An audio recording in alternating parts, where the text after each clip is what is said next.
Bear down, Chicago Bears. We've got an update here. Matt Eberflus, in an interview, did not exactly give a ringing endorsement of Luke Getsy, leading many people to speculate at this point that Luke Getsy would be on his way out. The problem with that statement is obviously it's a little bit too late. And in fact, he did say that we'll be evaluating at the end of year. Now, you've hitched your horse, Matt Eberflus, to Luke Getsy. You've allowed this lack of production to continue through an entire year. You failed to throw your trust into Justin Fields, creating a conundrum that leads to a cascade of effects for the entire team. Now, guys, if you like this content, make sure you hit the like button, the subscribe button, the bell to be notified of future content. Leave a comment down below. Do you think Luke Getsy should be out? I don't think that he should still be here. I think we should have been going on a temporary OC at this point. We should have been doing that for a long period of time. It is upon the head coach to recognize the problems and recognize the weaknesses. And I do think, in my opinion, that he has given Luke Getsy far too much leeway and far too much time to basically, I want to say, learn the position. Now, if you think that Luke Getsy is doing a good job, let me know in the comments down below. It's absolutely crazy to me, but I've seen crazier things. In fact, I will use this as a caveat. Luke Getsy actually script a pretty decent start to most games. Now, if the wheels come off because the defense didn't step up, or the wheels come off because Justin Fields been very inaccurate, then that's understandable. But generally speaking, he seems to have a pretty good idea of what he wants to do to lead off the game. The problem comes after those first 15 scripted plays, and you throw that out the window and you have to make adjustments. Defense constantly makes adjustments. Luke Getsy constantly makes the wrong adjustment or sticks to a strategy far too long, and that's been to the detriment of this team. Now, I don't think that Luke Getsy should be here. I think that he should be gone. It doesn't make any sense to me that anybody would continue. It's a charade at this point. Now, this is what happens here. In an interview, Matt Eberflus was talking about this, and he said, look, we're going to do this at the end of the year. We're going to evaluate everybody. We're going to do everything we can to try to figure out how best to move forward. But the Bears are 22nd in scoring this season, and quarterback Justin Fields hasn't thrived under Getsy. Now, who's going to thrive under Getsy? Because here's the issue, right? The issue is that at the end of this, let's say the Bears move on from Justin Fields to Caleb Williams in the next draft. The same problem will continue to manifest itself. The problem, Luke Getsy will tell you the problem probably is Justin Fields, that he's not grasping the offense or something like that.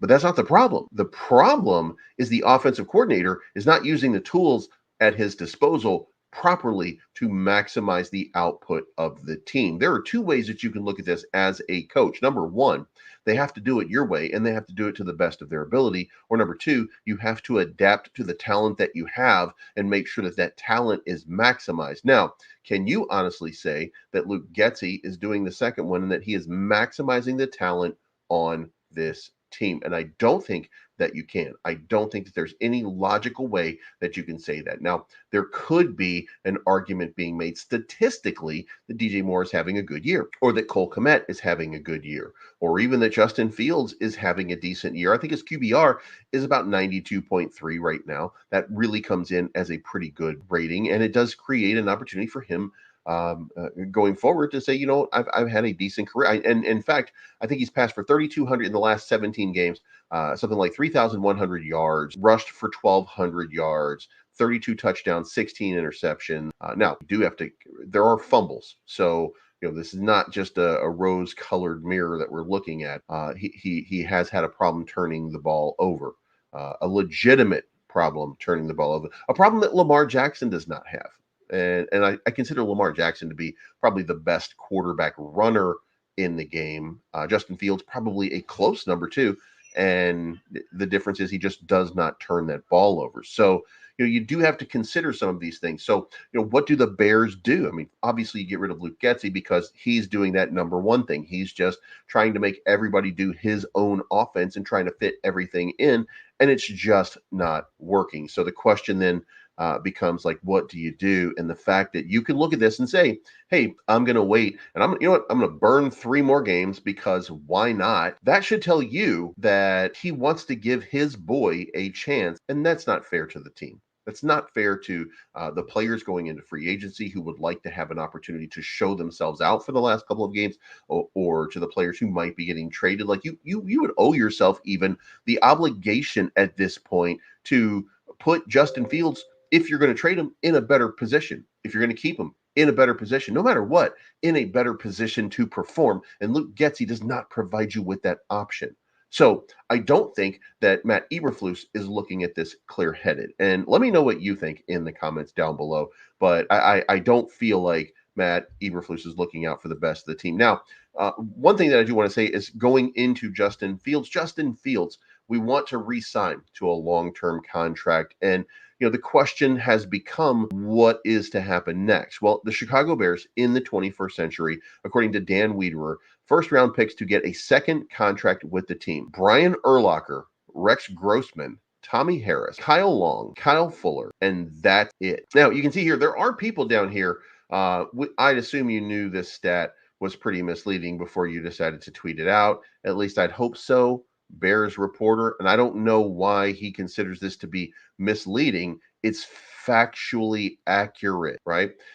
These are the people that the Chicago Bears have drafted, that they have maintained after their rookie contract. And the point is, I think that does not bode well for the Bears keeping Justin Fields. I think that's, we're looking at this as probably an opportunity to quote unquote move on. I don't like that. I don't think that that's a great thing to happen or do, but this is where we are. This is what's happening. So let me know what you think. Do you think that the Bears have any shot of retaining Justin Fields going past this? And by the way, this should be second contract. They don't have to worry about a second contract with Justin Fields for another 2 years, because this final year of his rookie contract plus the 5th-year option is still on the table. So potentially, just because this is happening doesn't mean that he's going to be gone. So let's keep that in mind, and let's look at the possibility that we go Marvin Harrison Jr. and we really try to fix this team, as opposed to like break it down and make everybody's pain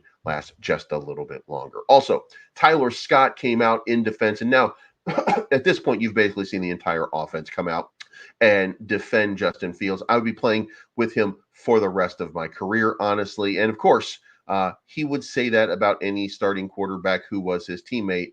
Why y'all make it a thing? And this right here, that's an example of the people who they don't deserve to win. They don't deserve victory. Those are the worst of the fans. When you're supporting players, when you're supporting your team, and look, there's a product on the field. Again, 3,100 yards passing in 17 games, 1,200 yards rushing in 17 games, 32 touchdowns, 16 interceptions. Those are not insignificant stats. Those are very, very good stats. However, and the players want to play for this guy. However, he would say that about any starting quarterback who was his teammate. Well, guess what? That doesn't really happen, and you do hear a lot of dissent from people in this day and age when they don't like their quarterback. So I don't think that this guy's being genuine. I think this guy's just trolling. And I think that Tyler Scott, just like everybody else, is onto something here. Justin Fields is a special type of athlete, and it would be a shame to see this happen the way that it happens. Now, in closing, the teammates' strong support of Justin Fields means very, very little in the Bears' decision about how to move forward with Field. And that's what they're saying on 670's score. And it's a performance-based business. Now, here's the thing. If it's a performance-based business, then let's go with it. 17 games, 3,100 yards passing, 67% completion, by the way, 1,200 yards rushing, 32 touchdowns. So if it's a performance-based business, then these guys are not looking at their performance. These guys are making up their own statistics in their head to decide what they think should or should not happen, or to help justify for the team that they don't want just to be here anymore, if that's the case. And look, I think it's important to say, no matter what, we're all Bears fans. So at the end of this, no matter whether Justin Fields is here or Justin Fields is gone, and we're rooting for Caleb Williams or we're Drake May or whomever it is that comes along, I think the important thing is we're all Chicago Bears fans. But I do think that we would all feel quite a bit better. I feel like we love Justin Fields because of his character, because of his ability, and I think we all want to grow with Justin Fields. Let me know what you think, by the way, in the comments down below. Do you want to see Justin Fields stay? I think that we want to see Justin Fields succeed. I think we want to be part of the growth process. I think we all kind of love Justin Fields and the passion that he has for the game and the way that he wants to win. And I don't think that we've done him a good service with the coaching that he's had so far. So that doesn't mean that we should make excuses. And if it's move on, we're going to support the next guy.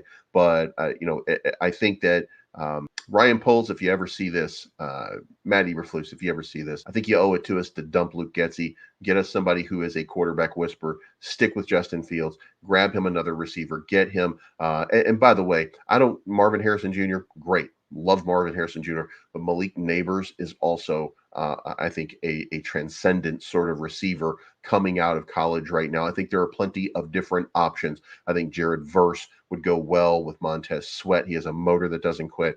I think that there are so many options here to improve this team dramatically going into the next season, all around Justin Fields. But guys, let me know what you think in the comments down below. And